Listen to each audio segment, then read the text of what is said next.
27,000 layoff at Amazon, 12,000 layoff at Google, and now everyone is saying AI is taking engineering jobs. But is it really true for embedded engineers?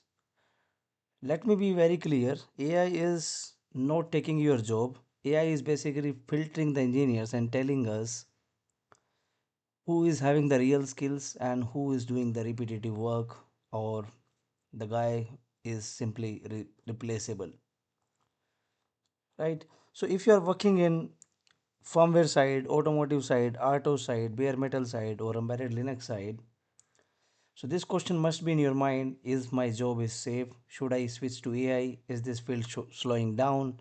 And I keep on getting these questions almost daily in my DMs, right? Now let's understand what exactly happening right now. So it is a skill reset in the industry. Basically, companies are not removing engineers, so they are removing the replaceable work. If your work is repetitive or just copy paste, if it can be done by a AI agent, so definitely your job is replaceable, right? So if you are just writing basic code, and if you are just copying pasting the solutions and not understanding how system works, then yes, AI can replace that. But embedded system is different. So there is a good news for the embedded system engineers. Embedded system is not like the front end or back end jobs. Basically, in this in the real embedded system, like firmware development, automotive systems, RTOS based projects, low level debugging, you need hardware understanding. Basically, you need to understand the timings, and as well as you need real time thinking, and you also need debugging skills, and you also need the system level clarity, right? So AI cannot replace that easily. And also you guys are working on the critical hardwares throughout your job, and it is difficult for the companies to expose their hardware which are not yet out to the market. They cannot basically expose that hardware to the AI because of security reasons, right?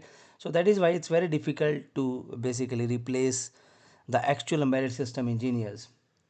In fact, AI is increasing demand for engineers who understand system deeply, can debug the real issues, and also can work close to the hardware. So the game is changing from just coding to the understanding the systems, right? So if you stay at basic C level and you don't do any hands-on project, and you don't have any debugging experience, then you are at risk. But if you move towards strong fundamentals, real world problem solving, practical understanding, you become very hard to replace, right? So if you are preparing for interview and want a structured approach, I have shared a link in the description for our boot camp. It covers C programming, RTOS, Linux, device driver, mock interviews. You can check it out if it fits your goal.